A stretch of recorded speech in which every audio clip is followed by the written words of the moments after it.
सुनो ए गौरा दिल भंगिए पर हमारा अटकलबा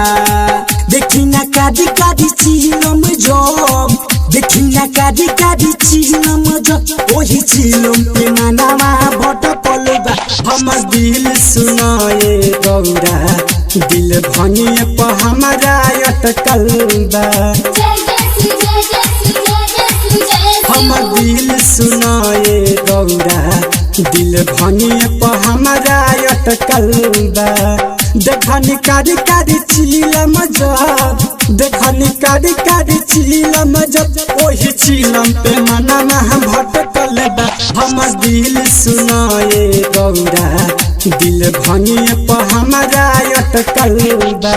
डीजे मनीष रक्सौल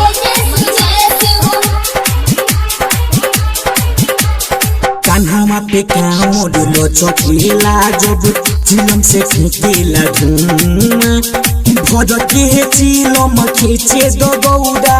कोरोना माना नहीं पहली बार में ना जानी गौरा हमके भांग पिया गहिलू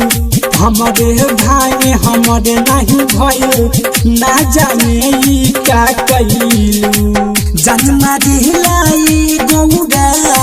जन्म दिलाई गौरा एही भनिया पे मनवा सटकलबा हम दिल सुनो ए गौरा दिल भनिए पे हमारा अटकलबा हम दिल सुनो ए गौरा दिल भनिए पे हमारा अटकलबा बोली बोली कपिलेश्वर नाथ की डीजे मनीष रक्सौल सबका से सुनारे लागे लाई भनियाई हानारे हो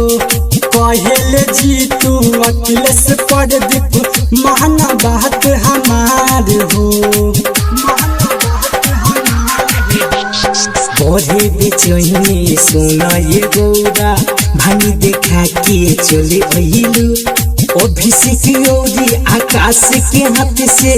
भनिया लेके चले गइलू हर घड़ी तू पियाइबू की ना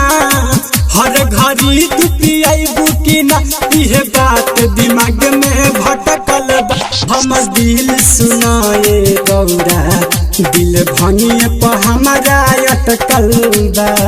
देखी ना कादी कादी चिलम जब देखी ना कादी कादी चिलम जब ओही चिलम पे मनावा भटकलबा हमर दिल सुनो ए गौरा दिल भनिए पर हमारा अटकलबा हमर दिल सुनो ए गौरा दिल भनिए पर हमारा अटकलबा देखनी कारी कारी चिलम जब देखनी कारी कारी चिलम जब ओही चिलम पे मनावा भटकलबा हमर दिल सुनो ए गौरा दिल भनिए पर हमारा अटकलबा।